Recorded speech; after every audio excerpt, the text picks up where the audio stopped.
De Janeiro നഗരത്തോട് ചേർന്ന് കിടക്കുന്ന ഗ്വാനബറ ഉൾക്കടലാണ് 2016 ഒളിമ്പിക്സിന്റെ തുഴച്ചിലിനങ്ങൾക്ക് വേദിയാവേണ്ടത്. വൻതോതിൽ മലിനമായ ഈ 31 കിലോമീറ്റർ ജലാശയത്തിൽ അക്കാരണത്താൽ തന്നെ മത്സരങ്ങൾ നടത്തുക സാധ്യമല്ല എന്ന് തുടക്കം മുതൽ തന്നെ പലരും ചൂണ്ടിക്കാട്ടിയിരുന്നു. നിശ്ചിത സമയത്തിനകം തന്നെ മാലിന്യം നീക്കി മത്സരയോഗ്യമാക്കാമെന്നായിരുന്നു റിയോ നഗരാധികൃതരുടെ അവകാശവാദം.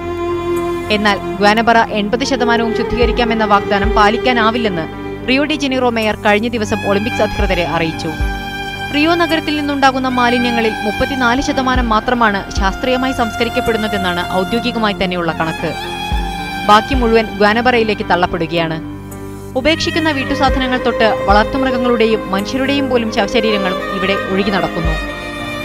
ലോകത്തെ ഏറ്റവും വലിയ കായിക മാമാങ്കത്തിന്റെ പോലും നിറം കെടുത്തും വിധം മാലിന്യ പ്രശ്നം രൂക്ഷമാകുന്നുവെന്നതിൽ വിവിധ അന്താരാഷ്ട്ര സംഘടനകൾ ആശങ്ക അറിയിച്ചു. News desk media 1.